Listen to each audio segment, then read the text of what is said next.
Maveteran, mambo vipi? Safi jamaa. Safi, pole sana na hongera. Pole kwa kuchoka, naona watoto wanakuja kila dakika, mnachezea uzoefu. Vipi game la leo? Tunajua watoto damu changa. Ndio. Kwanza tunamshukuru Mungu. Ndio. Mechi imeisha salama. Ndio. Japo tumepoteza. Ndio. Lakini bado tuna nafasi ya kuendelea mbele.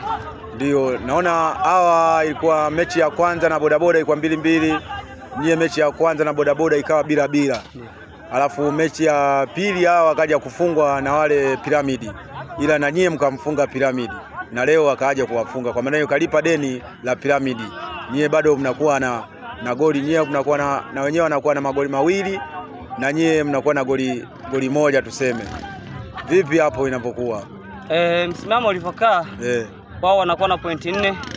Lakini wao nahisi wameruhusu magoli mengi. Ndio. Lakini sisi tumeruhusu goli moja tu tangia tumeanza. Ndio. Kwa hiyo ukiangalia kawaida ilivyo, sheria za soka bado tuna nafasi.